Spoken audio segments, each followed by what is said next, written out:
L'homme que je reçois aujourd'hui attire sur lui la foudre ou bien l'admiration, c'est selon, et ce depuis le 6 janvier. C'est en effet à cette date qu'Anwar Malek claque la porte de la mission de la Ligue arabe en Syrie, traitant cette mission de mascarade sinistre, pitoyable et aveugle à la souffrance que Bachar el-Assad inflige à son propre peuple. Bonjour, vous regardez France 24, c'est l'heure de l'entretien. Affabulateur pour ceux qui l'accusent de salir le travail de la Ligue arabe, honnête rapporteur de la situation réelle de la Syrie à feu et à sang, pour d'autres, Anwar al-Malek doit aujourd'hui justifier de ses paroles et des actes, ce qui automatiquement remet le projecteur sur le rôle de la Ligue arabe dans le conflit syrien et nous pose la question d'une impérieuse nécessité: comment agir? Monsieur Malek, bonjour et merci d'être avec nous aujourd'hui. On va commencer par votre cas, justement, auquel je faisais allusion.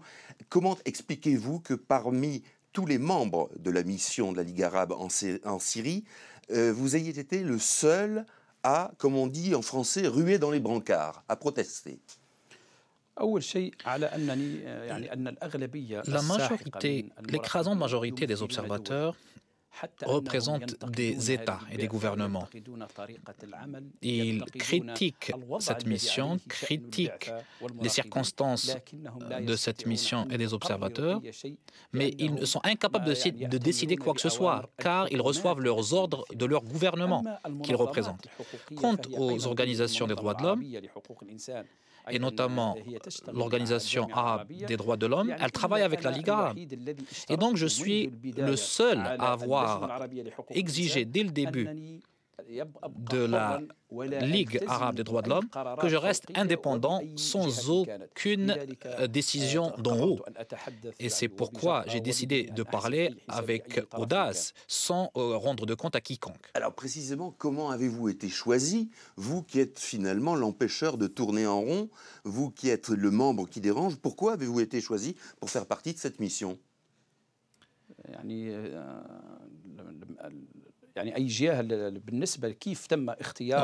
ce qui concerne la façon dont j'ai été choisi, c'est la Ligue arabe qui m'a choisi en tant qu'écrivain et pour mes activités dans le domaine des droits de l'homme. Mais quand je suis arrivé, j'ai eu la conviction qu'il fallait que je travaille sur la réalité du terrain et sans me soucier des ordres de la Ligue arabe ou d'autres ordres s'ils allaient à l'encontre de la réalité sur le terrain et de ce que j'observais sur le terrain.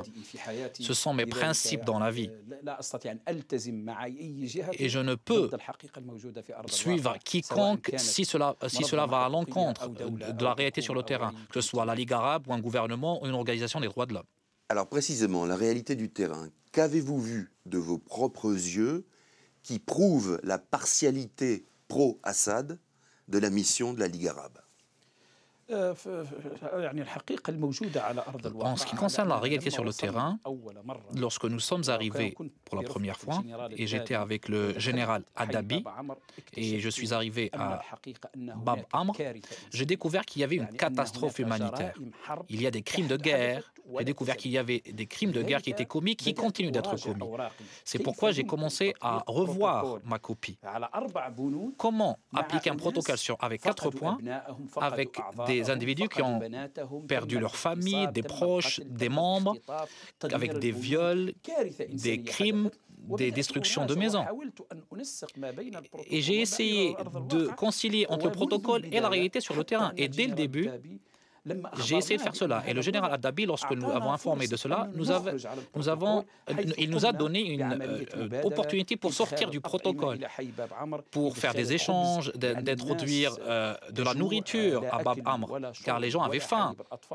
Ils n'avaient pas d'eau à boire ou pas de lait pour les enfants. Mais cela a été reçu avec des obstacles de la part du régime d'Al-Assad, car ce régime ne voulait pas la réussite de la mission. Alors justement, vous parlez du général Adabi qui est soudanais et qui est très proche d'Omar al-Béchir. Lui dit qu'au fond, vous n'êtes pas sorti de votre chambre d'hôtel, que vous avez observé les choses de très loin et que donc vos remarques n'ont pas de légitimité.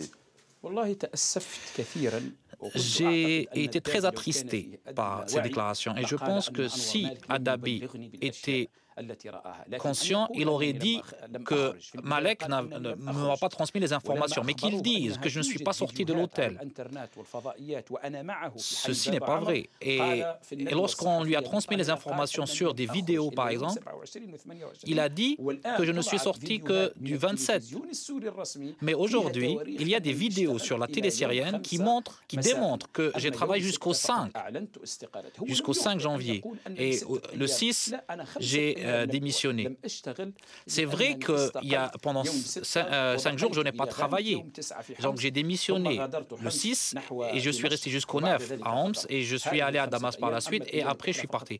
Donc c'est les seuls jours où je n'ai pas travaillé. Les autres jours, j'ai été sur le terrain et j'ai des preuves, j'ai des images. Alors, vous dites, effectivement, j'ai travaillé. Aujourd'hui, l'ONU semble se saisir de l'affaire syrienne et sur la base d'un plan de la Ligue arabe. Donc la Ligue arabe n'est pas si inutile que vous le dites, finalement. En réalité, cette mission a démontré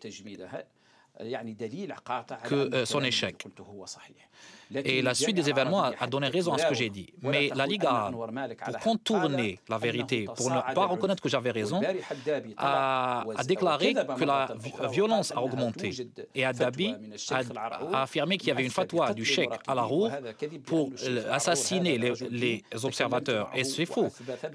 Le cheikh Al-Arour est un homme de religion et j'ai discuté avec lui et a dit que c'était faux. Donc, les rapports d'Adabi ne sont pas valables, car il faut annuler tout ce qui est venu de cette mission. Il faut que le dossier soit traité par d'autres canaux. Tout ce que cette mission a fourni à travers Adabi est faux et n'a rien à voir avec la réalité. Alors pourquoi, dans ce cas, la Ligue arabe prétend-elle ce qu'elle prétend, alors que c'est précisément ce genre d'affirmation qui incite l'Occident à venir se mêler de l'affaire et du conflit? Il y a quelque chose de contradictoire là. En effet, il y a une contradiction, il y a des contradictions. Il y a 3 jours, ils ont affirmé que les choses allaient très bien dans le rapport d'Adabi. Et 3 jours plus tard, on est surpris par cette décision de suspendre le travail de la mission. Il y a de réelles contradictions. Le souci est que la Ligue arabe ne veut pas reconnaître que cette mission a échoué. Elle ne veut pas le reconnaître. C'est pour ça qu'elle a voulu dribbler d'une certaine façon. Et c'est pour ça qu'elle a affirmé que la violence a augmenté 3 jours après. C'est faux. La violence a augmenté dès notre arrivée. Il y a plus de 1000 morts. Il y a eu plus de morts depuis notre arrivée. Donc ce sont des déclarations sans fondement. La Ligue a été compromise à travers cette mission et à travers le choix d'Adabi, qui a été complice, je le dis franchement, qui a été complice du régime d'Al-Assad et a mis un signe d'égalité entre le bourreau et la victime. Et la Ligue arabe ne veut pas reconnaître cela. Il faut que la Ligue reconnaisse que la mission a échoué et que la raison et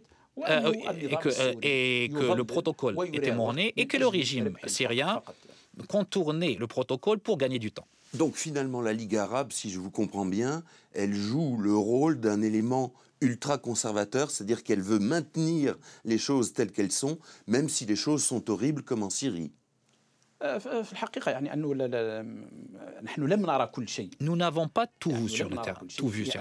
Il y a des endroits où nous ne sommes pas parvenus pour voir la réalité. Mais ce que nous avons vu reflétait une catastrophe. Si nous avions pu voir tout sur le terrain, notre conviction aurait été renforcée. Nous avons vu des gens, ou plutôt nous avons entendu parler de gens qui appelaient au secours. Mais lorsque nous avons voulu nous déplacer, c'était difficile.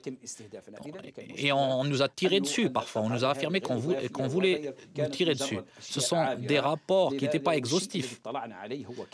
Mais ce que nous avons vu reflétait une catastrophe. Et on aurait dû se retirer en tant qu'observateur dès la première semaine. Les Syriens que vous avez pu voir, est-ce qu'ils avaient confiance en vous ou est-ce qu'ils vous considéraient justement comme des envoyés des différents gouvernements qui composent la Ligue arabe? Du côté des rebelles, Les insurgés, la majorité du peuple syrien, n'ont pas confiance dans la Ligue arabe ni dans les observateurs. Et ils brandissent des pancartes qui affirment que Haddabi est un menteur. Et en rentrant de Homs à Damas, j'étais avec Dabi dans la voiture. Une agence a contacté Haddabi et il leur a répondu que tout allait bien, malgré le bombardement de Bab Amr ce jour-là à l'arme lourde. Haddabi avait discuté avec des responsables et leur avait dit que le bombardement devait cesser. Je pense que les choses sont claires aujourd'hui, que tout le monde peut voir clairement les choses. Il faut que la Ligue arabe apprenne comment traiter ce genre d'affaires après cet échec. Et c'est pourquoi je demande à Nabil Al-Arabi, le secrétaire général, de présenter sa démission pour le choix d'Haddabi et de cesser de propager les mensonges d'Haddabi. Le souci est que la Russie demande le départ d'Haddabi, la visite d'Haddabi devant les Nations Unies. Comment un menteur qui a été convaincu de mensonge peut-il aller devant les Nations Unies pour continuer à falsifier la réalité à Damas, à Homs? Maintenant, il a également menti au Caire. Maintenant, il voudrait mentir devant les Nations Unies. Eh bien, c'est ce qu'on va suivre très prochainement devant les Nations Unies. Merci, Monsieur Malek, d'avoir été notre invité. Vous savez que précisément l'ONU s'est saisie de cette affaire. À suivre donc, évidemment, toujours sur France 24, d'autres informations immédiatement. Merci.